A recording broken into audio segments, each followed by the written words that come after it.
Well, good afternoon. Thanks for joining our May Lunch and Learn. I'm Rick Walls, COO for Better Business Bureau serving Northern Indiana. We welcome you today to talk about the top 10 scams targeting small businesses that can really create difficulties for you. In today's environment, having the knowledge and the tools to keep your business safe should be a top priority. So just a couple housekeeping items.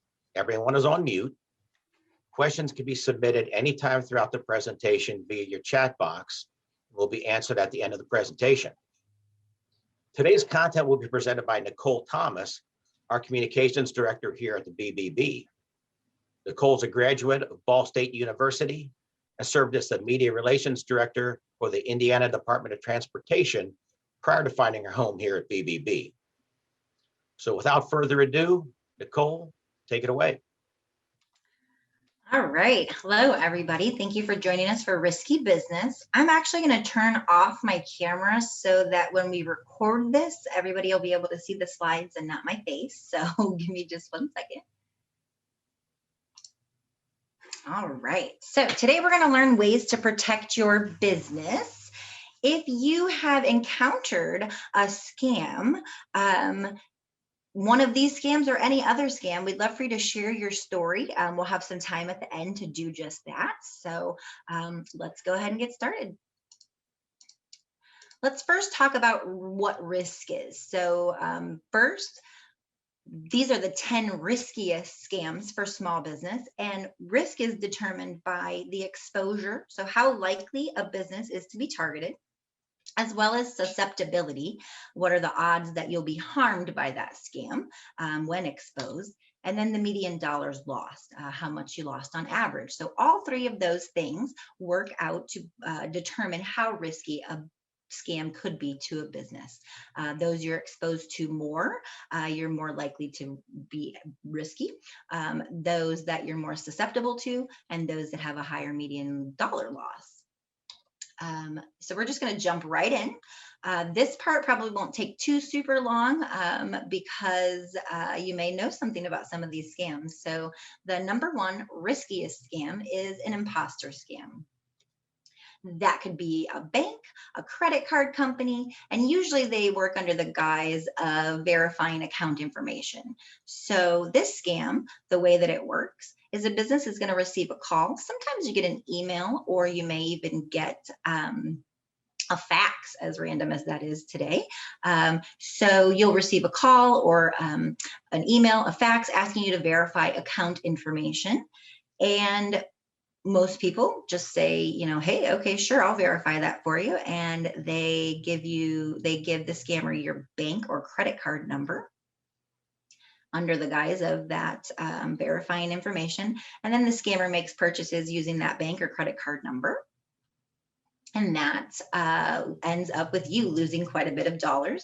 This could also happen if they want to impersonate a utility or government entity or agency. We have that a lot with the US government grants.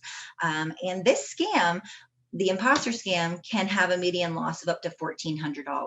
So we'll talk at the end about tactics that scammers use, and then ways that you can train your employees to ensure that you do not lose money to this scam. So imposter scams, basically people who are pretending to be associated with your business.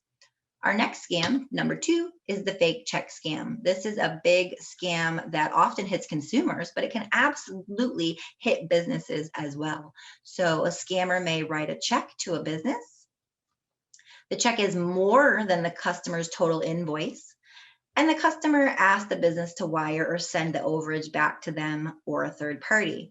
And while this sounds maybe on its face to be not necessarily good business, you'd be amazed at the number of businesses that fall for this. They always have a good story. And this has happened to a person that works for a small hotel. They had someone come in and wrote them a check for their rooms, wrote an overage of $500, and asked them to give them the overage of $500. And what happens, some might say that it's for taxes or fees or otherwise. Again, this was just an overage of $500 and the check was fake. And then your business is on the hook for that check. So what happens is you deposit that check, you think that it's good. And what happens, when bad checks come, it takes a week or so, you get that notice that that check is no good, and you are now on the hook for not only the check amount, but any overage fees as well. And the median dollar loss on this is $675. This is one that maybe people don't think about. Number 3 is directory listings. So scammers fool a business. They ask you to list your business in the yellow pages or some, maybe it is a nonprofit directory and all the funds are going to go for a good cause. And what happens is business, you pay for the listing, and the listing is never delivered or it's not widely circulated. So the listing may not actually exist. There is no listing, so you're paying for nothing, which is why you need to do your research first. So we always recommend, if you get an email, mail, any type of solicitation for a directory listing, that you do your research. So you go online and you research that directory. What's the name of it? What companies are on that directory already? And then if you wanted to, you could absolutely reach out to the companies on that directory and ask them if they feel that their listing has been valuable to them. So the dollars that you have paid, have they seen an ROI? Did they actually receive the listing? And did they find it valuable? This scam has a median dollar loss of $500. So businesses lose half $1,000, $500 every year, because these are things that they'll come back to you. And once you've paid for it the first year, if you didn't realize it was a scam, best believe they're going to come back to you for the second year and the third year and the fourth year until you figure it out. Once they've got a cash cow, scammers will continue to bilk that cash cow until you wise up. Number 4 is the fake invoice. And true story, BBB has actually had this scam perpetrated on us. Now, we did not fall victim to the scam, but just earlier this year, about 4 months ago, we had a scammer send an email to our accounts payable with an invoice for $86,000. And thankfully, our accounts payable was trained to ask for approval for those invoices. And so she reached out to the person who was supposed to be approving that and said, is this your invoice? And they said, absolutely not. We never purchased this. We don't even know who this is. And so that's how it happens. Thankfully, we were able to catch it, but businesses receive an invoice for supplies, might be a delivery of unordered products. So you get to work and you find that you've now received this order, and or it could even be an urgent notice for critical services. And so what happens is they prey on businesses. They know that you'll pay invoices when due, because if you are a good business, you're going to pay your invoices. You don't want those to go 60, 90, 120 days. And they know that. So they will often try to slide an invoice in. The median dollar loss, well, our invoice was $86,000. The median dollar loss on this scam is only $500. But to a small or medium-sized business, $500 could be quite a bit. And so we don't want you to lose any dollars to scams. Number 5, this is an interesting one. When I was doing my research to find the top 10 riskiest scams, I was not even quite sure what social engineering was. But what happens is they usually start as a phishing scam. You might get contact from a trusted source on social media. You may get an email that looks as if it's coming from someone that you know, because scammers are really good at what they do, or they wouldn't be scammers. So they understand that there are ways to like mask your email address so that it looks as if it's coming from someone that you know, when it's actually an alias email address. And this actually happened to another hotel. They had someone who contacted them and said that they were with Reggie Miller. So it's a few years ago, but Reggie Miller, a former Pacers player, and they needed to get some money to Reggie Miller. He had a flat tire, and the hotel front desk person took $300 out of their drawer to ostensibly wire that to Reggie Miller, and found out that it wasn't really Reggie Miller.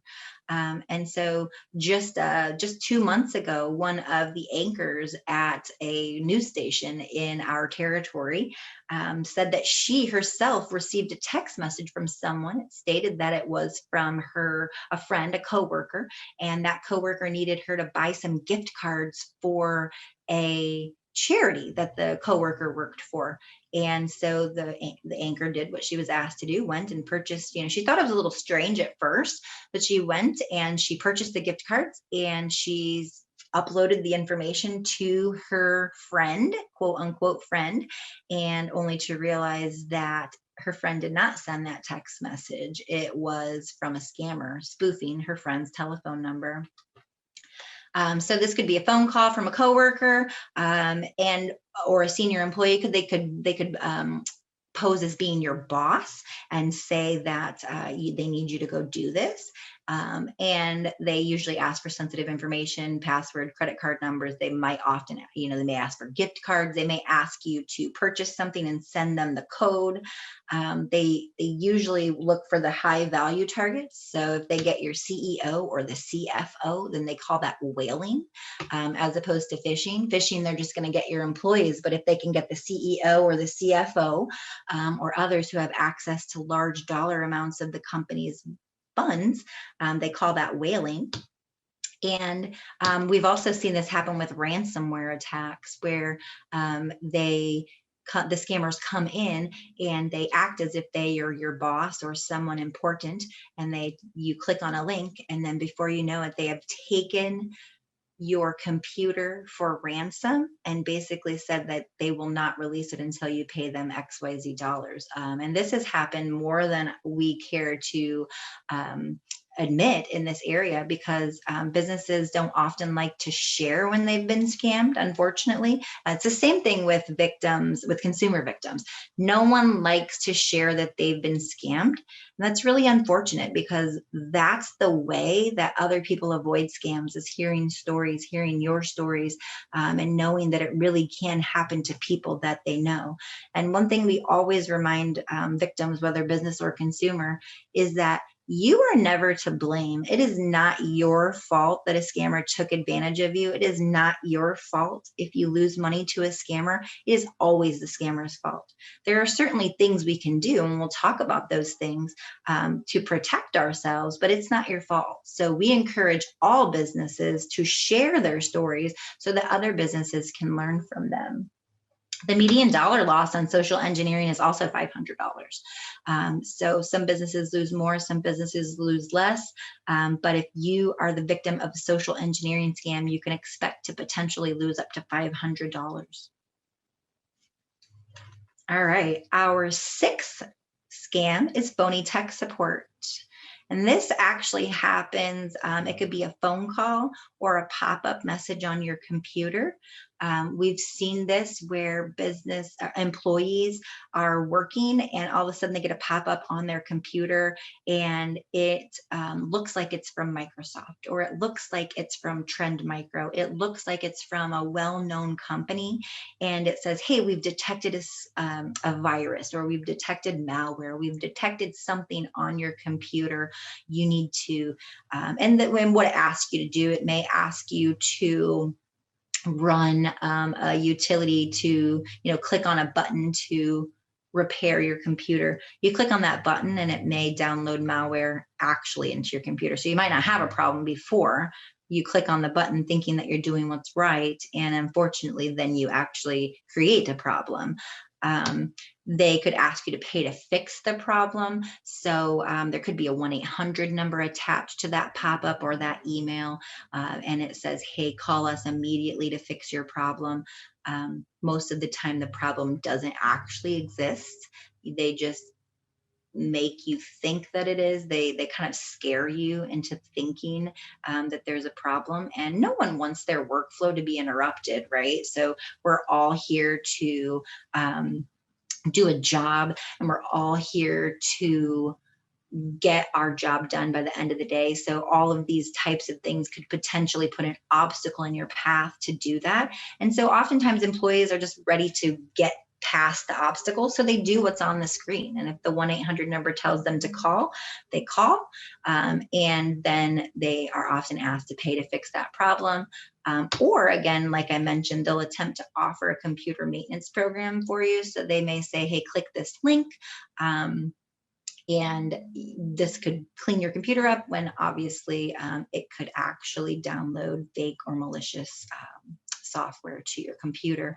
And another thing that this phony tech support could be is they may say to you, hey, you know, download this service, and then when you download that service, you're charged for it. And it's something that they're not asking you necessarily to pay for them to fix your computer, but they're selling you a software package.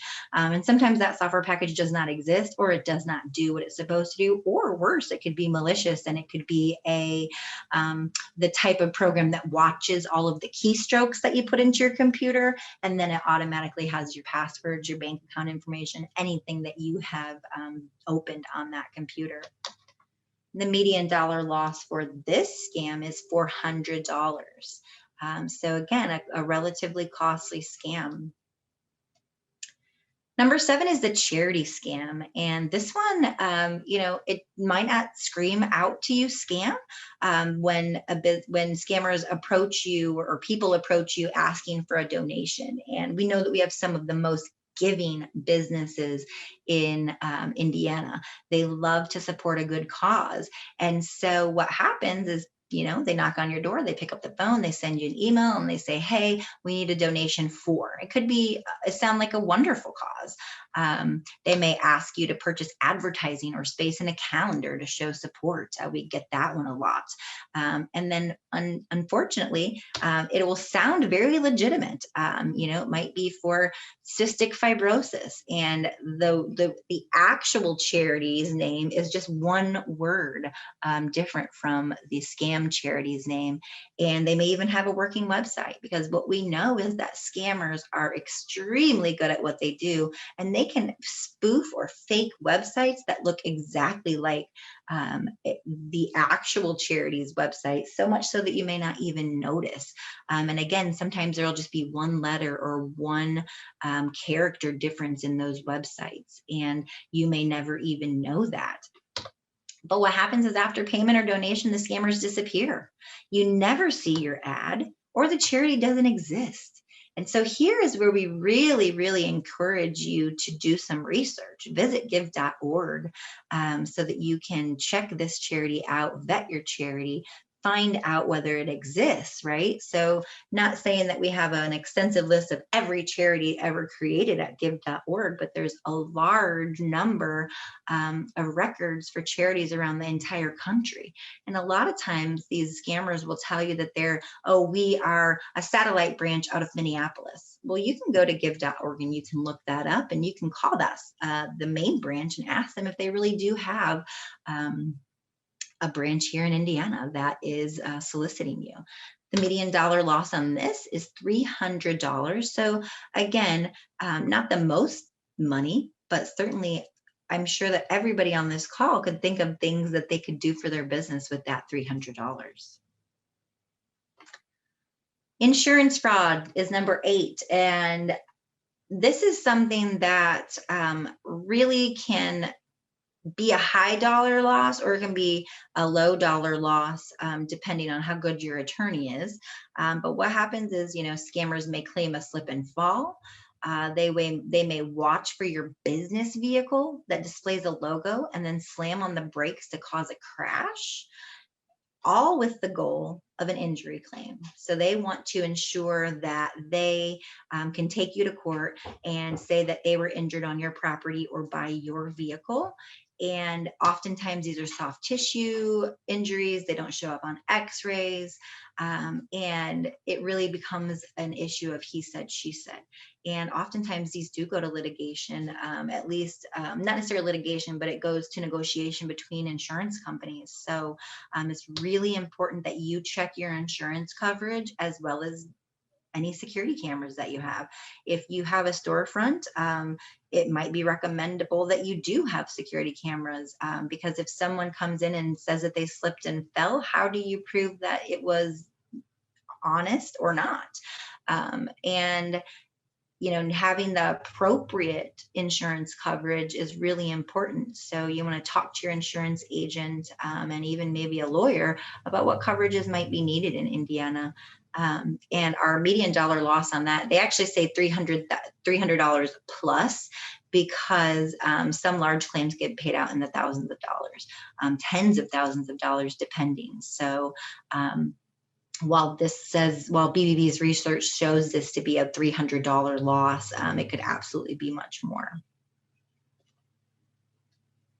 Okay, number 9, rental scam. So this is one we see a lot in consumers as well. So this one, when you look at it on its face, you might think, oh, really? How could that affect a business? But businesses often seek new locations. If you're an online business, you may be seeking a physical location for the first time. If you have a current physical location, but you're growing, you may be looking for a new location. And scammers are really good at this scam. They create fake listings. They put them on various sites. They may be on Facebook. They may be in the newspaper. I mean, they'll spend a few dollars to put out an ad in the newspaper to give it credibility, to make it look legit. And very rarely do your newspaper folks, they're not verifying those ads. They're taking the funds and they're putting the advertisement in the paper. And so it's going to look like it's credible. But what happens is those actually don't exist. They ask you for a deposit to hold the property, and then they'll tell you that you can't tour. There's a reason. This last year, the reason has usually been COVID-19. But before COVID-19, this was a huge scam. They would say things like the owner's out of town, the business is closed, or the building is closed for fumigation or whatever it may be. They'll make up these excuses, and then they'll create a sense of urgency, saying, hey, we have so many other people looking at this property, you have to put your money down now. And they will tell you to wire the security deposit or send it with gift cards. That should be a red flag right there. If anyone ever asks you to pay for anything in gift cards, it's probably a scam. But what happens here is that they don't own the property. They have just scoured listings that are listed, in the area. They've then reposted that listing for a lower price, so that price-driven Americans will be more swayed by that post. So they then contact the scammer, and they will take deposits from multiple people for the same location that doesn't exist. And so in this instance, the median dollar loss is about $500 plus. Thankfully, most businesses and consumers realize that this is the case when they are unable to tour the property. But we just had here in Fort Wayne, it wasn't a business, but it was a consumer. You may have seen the story, it was on the news, but she actually went so far as to bring a moving truck to the location to move in. Like, she had a move-in date and everything from her scammer. And she arrived to find that there was a family already living in that home. And so while that is an extreme case, most people realize it after they have paid the deposit and they don't receive the key, they don't receive a follow-up, they don't receive any information from the scammer. So, that's something to watch out for if and when you ever are looking for a new location. And the number 10 riskiest business scam is a Vanity Award. And some of you may have seen these before. You receive notice that your company or an employee has been recognized for an achievement. Maybe it's best customer service in Fort Wayne, best website in Indiana, best service in the world. Who knows? It could be anything. They come up with them. They're very, very good at making you feel good about being honored. The letter or email will state that the winner has to pay a fee to receive a plaque, a trophy, or maybe other commemorated award. Sometimes we've seen them with paying for a ticket to a gala or an event to be honored, and then the event does not even exist. You may be asked to link to the award's website, And so this is really interesting. This is kind of what we call a cyclical scam. So scammers reach out to businesses and say, hey, you've won this award. Would you accept it? Businesses are excited and happy to do so. So they say, absolutely, I'll do that. And then the scammer asks you to link the award to your website. So you put something on your website because you're proud of it. You maybe even issue a news release to the local news station. And what happens is that actually gives this scam credibility, because when someone else, the next batch of victims, they receive the same letter, and then they go online and they type in whatever the name of the award is, and they see that your business won that award last year. And so that gives the credibility that the scammer needs. And then that business, the second round of victims, they say, sure, we'll go ahead and do that. And so then they pay into it and they link it on their website, and it becomes a perpetuating cycle of scams. You're helping, unbeknownst to you, you're helping the scammer gain credibility. And oftentimes the median dollar loss on that is $100. Still not necessarily the most money, but nobody wants to lose any money to a scammer. And let's not kid ourselves, the scammers don't deserve our money. We work hard for our money, whether you're a consumer or a business. You work hard doing what you do, and you don't want to have any money lost. So with that, those are our top 10 riskiest scams. Has anyone fallen victim to those scams? Any of these? Have you seen these before? Feel free to hop off of mute and let us know. Give you a minute or so to let me know if that's something that you've ever experienced. Any takers?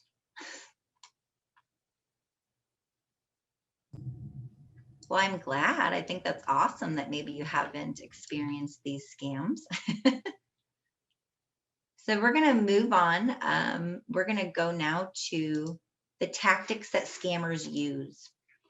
So these are going to help you to, so BBB, we always want to tell you about what scams to watch for, but what we know is that scammers will change their scam and their change their scam, the hook of the scam, as soon as people start to catch on. So it's more advantageous for us to teach you and consumers what to look for, the tactics used by scammers. So you may see these, and if you see them, this should give you cause to at least pause and think about what you've been presented with. Think about the opportunity the scammers are calling you about or emailing you about.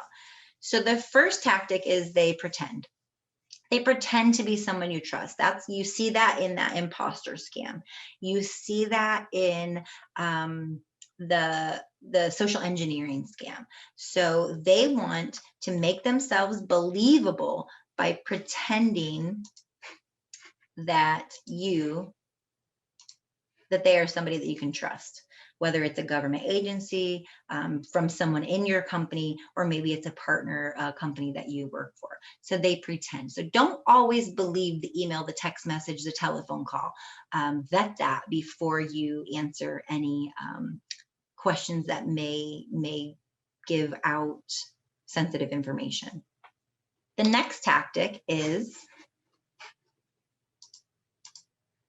urgency. Scammers create a sense of urgency. They want to try to rush you into making a decision.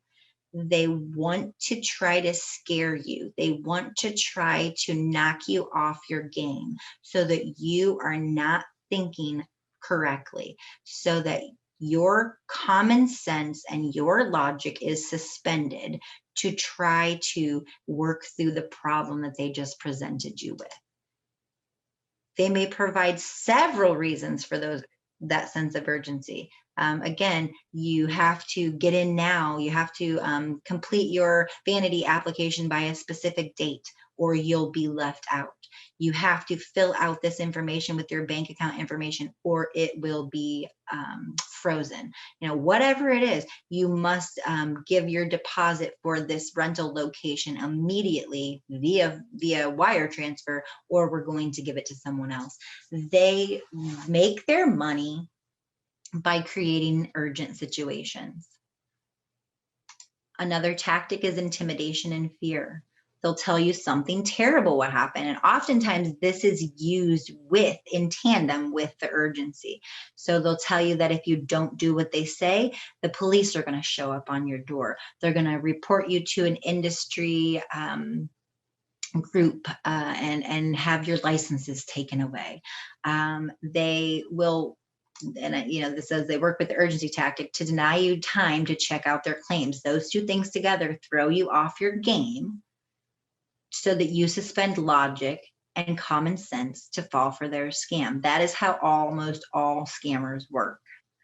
The next thing that should be a huge red flag is untraceable payment methods. So we know that doing business today, you can write a check to another business to pay for your goods or services, and those checks are traceable.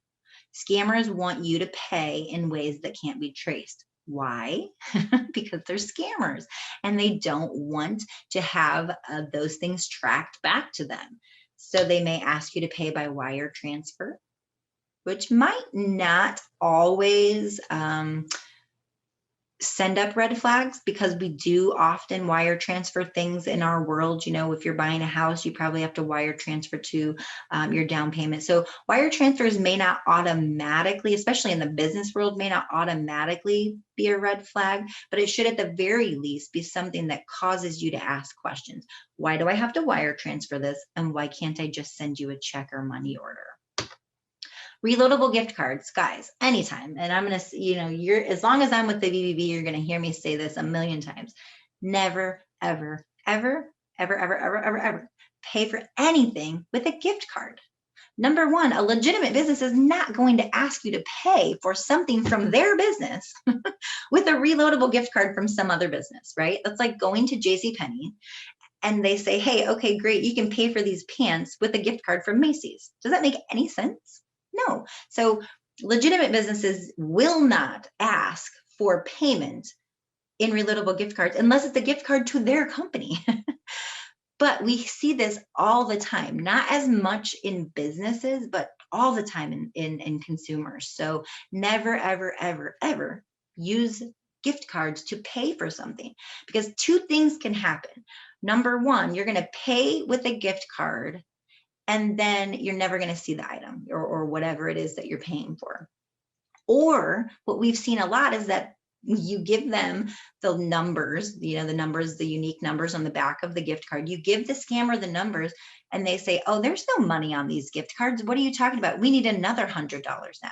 So now you've wasted money on the first set of gift cards. And seriously, honestly, 100%, there are people who will go back, get another set of gift cards, and then pay them again. So don't do that anytime. Big, huge red flag, the largest red flag of all red flags if you are ever asked to pay with a gift card.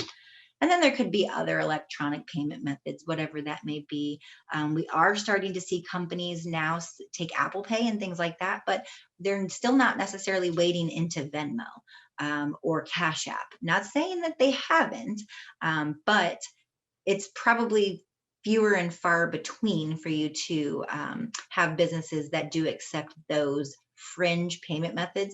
Venmo and Cash App are still ways to send payments to your friends and family. They have not really been executed in the business world yet. So if you're asked to pay by Venmo or Cash App, just be cautious of that.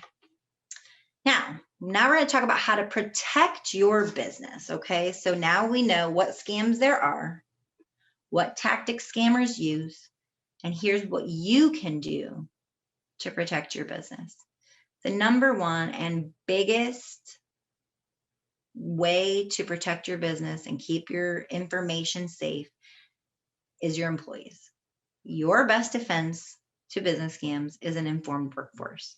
So take this PowerPoint and share it with them and say, hey, just look at the top 10 business scams. Look at the how they happen and what tactics scammers use. Train your employees to never give information like passwords or bank account numbers. Train them in what to look for in scams and what to never do. And there are things that you can be sure you should never do. You should never give your bank account number over the phone. You just shouldn't do it. unless you have called that person. So if somebody calls you and asks for your bank account, absolutely not. If you've called the bank directly, then that's a little different. You always want to have them check with manager or supervisor directly, a human being. And so a lot of times we talk about scams. Scammers are really good at redirecting your behavior. So if you receive a request to give out your password or bank account information, oftentimes that request will also include ways that they want you to deliver that information to them. Click this link and include your bank account information. Tell us if we call you. We want you to train your employees to stop right there and immediately become the actor. So right now, before in the last scenario, when they're getting called or they're getting an email, they are not they're not active. They are reacting, right? So they are not the actor, they are the reactor. They're reacting to the information that we received. What we want your employees to do is be the actor. Stop right there and be the person who takes the action. So you call your boss directly because you have your boss's telephone number. Don't just take the word for the person on the phone. Get your phone directory out and call somebody directly that you know you're talking to the correct person. So check with your manager, supervisor if that request comes from anyone. You want to say, hey, did you really request this? Train your employees to research first. It kind of goes hand in hand with what we were just talking about. If they receive so when BBB received that scam invoice, the very first thing that we did was take the name of the name of the business that's ostensibly listed on the fake invoice, and we did a search for it. We did a Google search for it.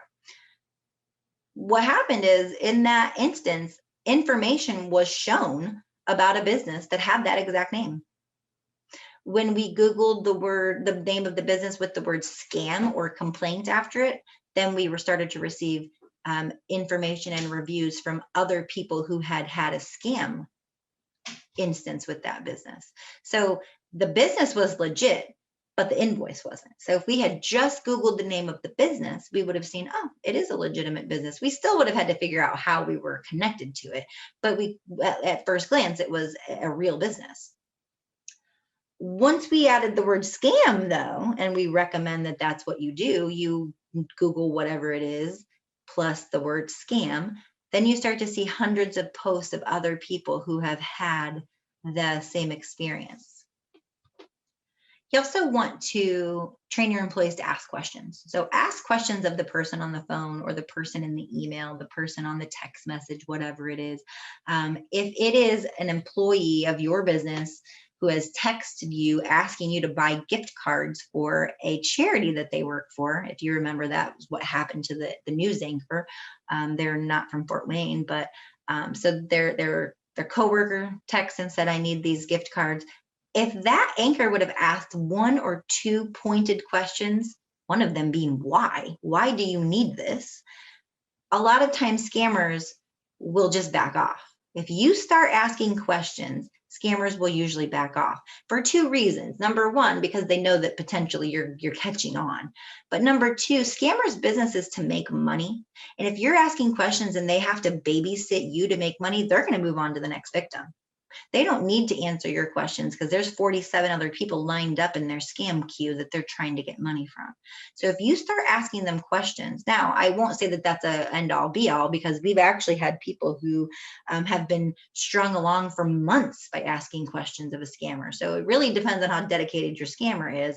But in most instances, when you ask questions, the scammer is going to either know that you've caught on, or they're going to move on because they don't have time to waste on you. They're here to make money. It's a job for them. Another thing that we recommend is that you train your employees to raise any concern with management. So the bigger your company, the harder this may be, because I used to work for INDOT. We had 400 employees, and one of us could have been scammed, and the other 399 of us may never have known that happened. One person may have taken it to their supervisor, and it might have gotten through one department, but it never got to the other 20 departments. departments. So you want to raise any concerns with management so that the managers can keep other managers in the loop, as well as your executive team, so that you can determine, is this a trend? Is this something we need to let all of the rest of our employees know about? Is this something we need to let our partners know about? When we have businesses that are scammed, we recommend that they contact all of their other partners, all of the other businesses that they work with, to let them know that they've been scammed, because they may have received a scam invoice from the business. Once a business has been scammed, it will often turn into being used as a scam tactic for future businesses. Again, it's that credibility factor. The next thing you can do is create internal procedures, okay? So this might seem like a no-brainer, but oftentimes businesses don't have thorough internal procedures to deal with things like an invoice. Here at BBB, a couple of years ago, maybe we didn't have a process to determine how, that the invoice gets paid versus not.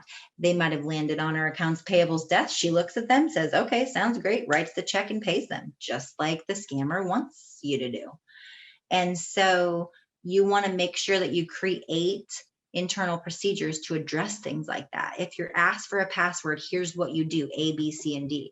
Now, it's not enough just to create the internal procedure. You have to pass that information along to your staff, and then you have to actually have them use it, right? You have to actually have them practice those things. So one that we recommend, check your invoices closely and have a 2-person approval process, so that it's not just your accounts payable person that it falls upon. It falls upon the manager who maybe would have requested those services. So the accounts payable now has to send the invoice to someone else and ask for approval.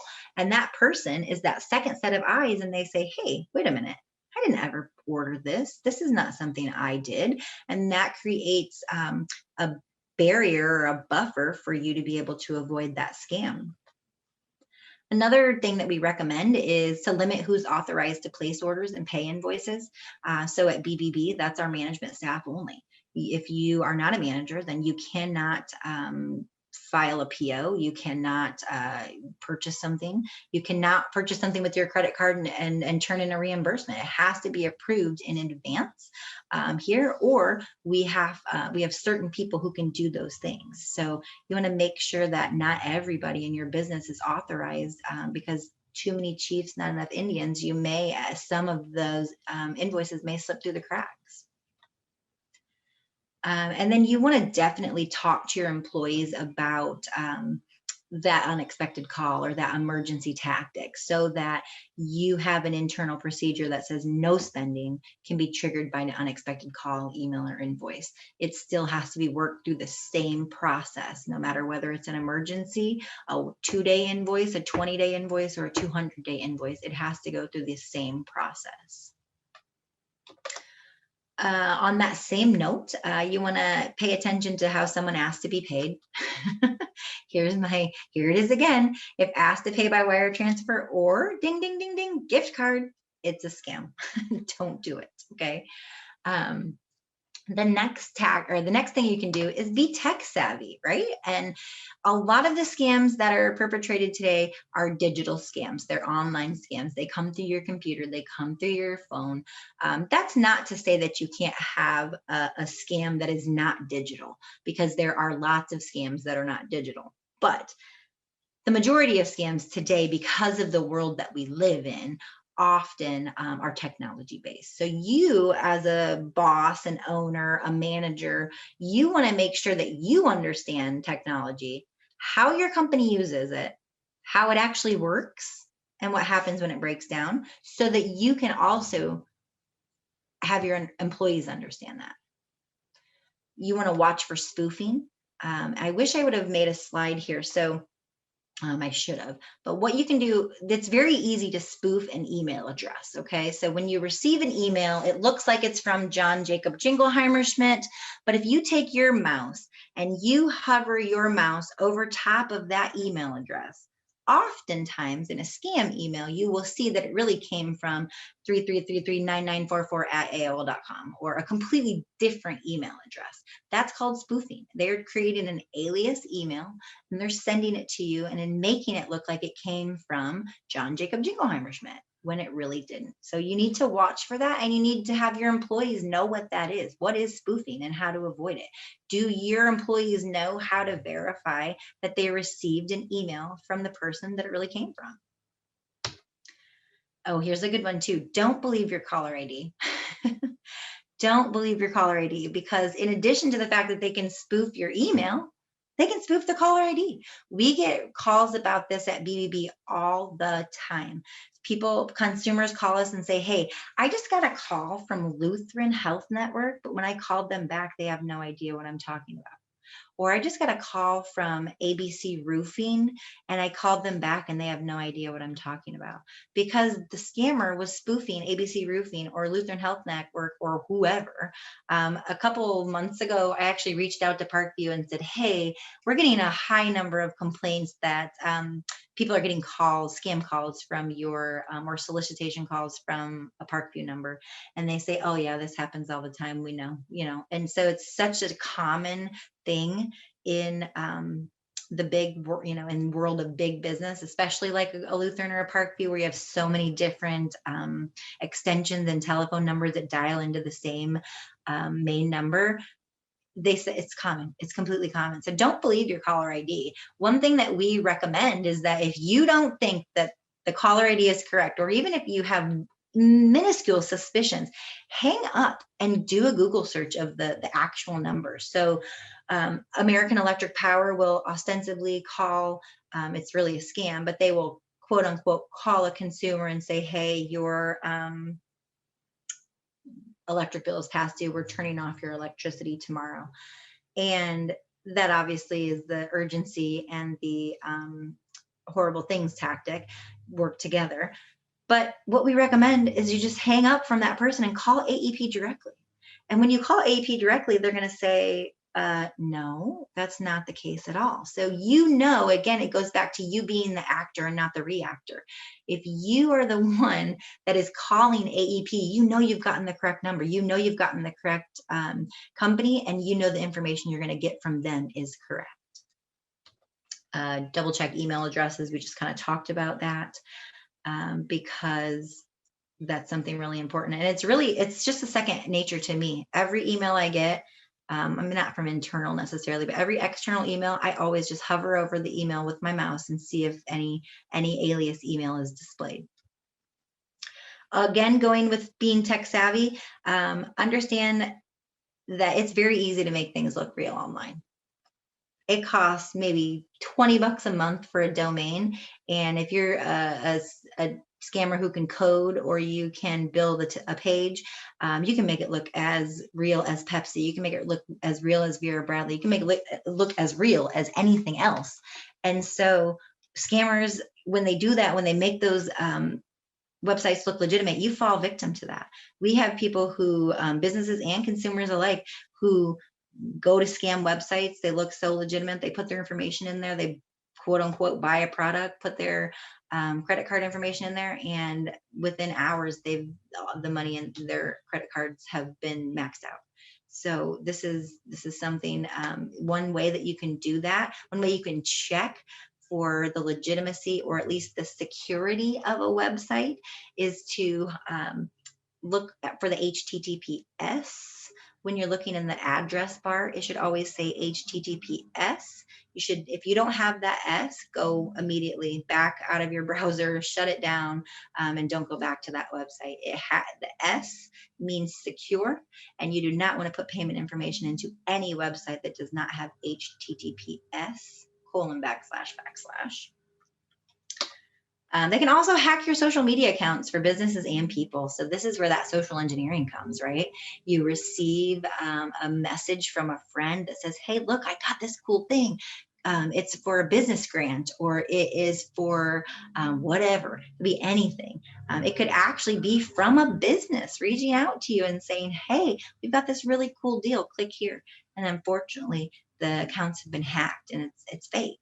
So if you aren't sure, stop, X out, and contact the business directly or contact that person directly, because you can't always trust what you see online. We say this a lot at the BBB, think twice before you click. Why? Because links can get you into bad locations. They can download malware into your computer. Same thing with attachments. Teach your employees never open attachments from people you don't know. And also, maybe don't even open them from people you do know, because their account might have been hacked. So it's just, attachments are dicey. What I try to do is just send the information in the body of the email if I can. If it has to be an attachment, then I will sometimes even call the person and say, hey, John, I'm getting ready to send you an email. It has an attachment, so that they understand and know that that attachment is okay. Secure your business's files, passwords, and information. I mean, this is a no-brainer, but you'd be amazed at the number of businesses and consumers that have passwords like 1, 2, 3, 4 exclamation points. So you want to make sure that you choose passwords that have uppercase, lowercase, numbers, as well as punctuation, special characters.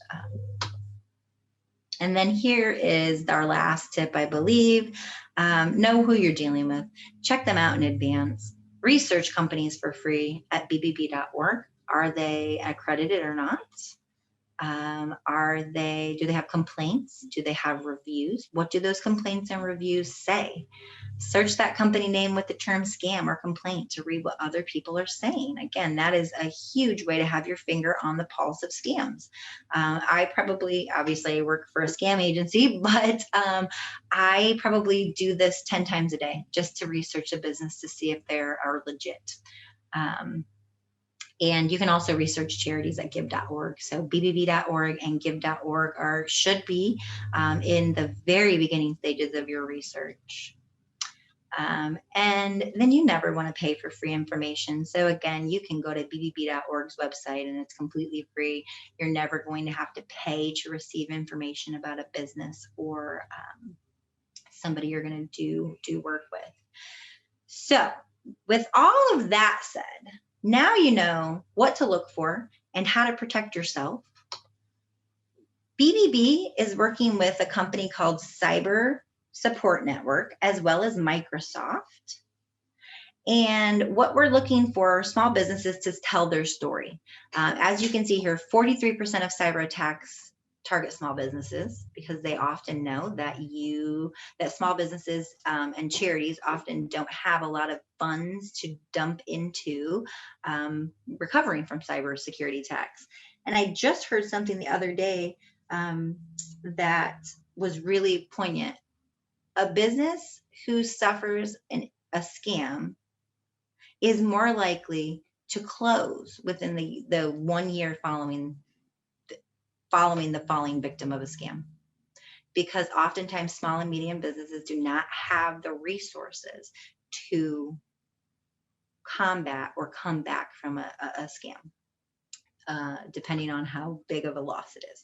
So if there are any of you on this call that have experienced a scam and would like to share that scam with Microsoft, we want you to know that your names will not be used. The names of your company will not be used. They will just name your industry. So for BBB, we'd be we wouldn't be called the BBB. We would be called maybe a business resource or a consumer advocate or something along those lines. So they do not name your business.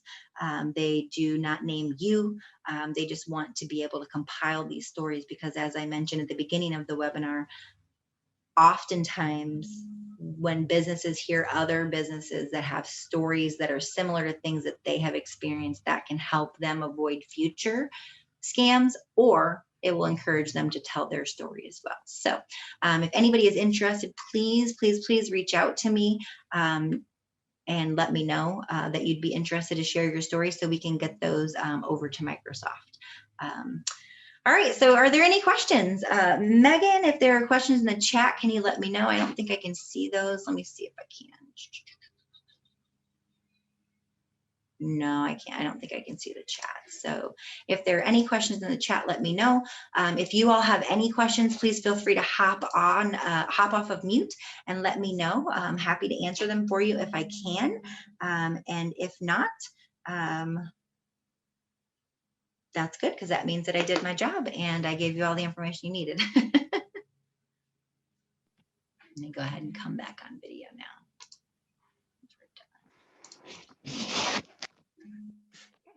Anybody? Nothing?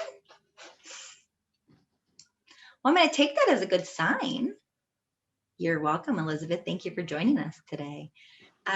So if you have further questions, maybe you think of something after you've gotten off the line or off the webinar, we will have this as a video. We'll post it on our YouTube. We'll put it on our Facebook and Twitter next week, probably maybe mid to late next week. So definitely watch for that. If you want to watch a replay, we can get you the slides if you'd like those to share with your employees. Otherwise, there is our, thank you, Sandy. I appreciate you. Yeah, there are lots of scammers out there. Sometimes here at the BBB, we think maybe there's more scammers than non-scammers. The number of, we had 5,000 complaints last year of scams. So, and that's just in our 23 counties. But if you have further questions, you can reach out to us at bbb.org/Northern Indiana, or you can give us a call. We're still working from home right now, but if you called us at 260-423-4433, you can leave a message and they'll route it to the correct one of us and we'll get back with you. So, and then obviously you can also always check Scam Tracker, bbb.org/Scam Tracker. It's more of a consumer site, but there are businesses who do report their scams as well. But you can see kind of what scams are in your area. It's actually really cool. It's a heat map of all of the scams that have been reported by folks like you. And it really helps to kind of see what trends, what scams are on the rise and what trends there are. So thank you guys for joining us. We do have a lunch and learn in June. Our June lunch and learn will be presented by Michelle White with Uplinked, and she's going to teach you how to use LinkedIn to improve your business. So hopefully you'll join us there, and have a great rest of your day, everybody.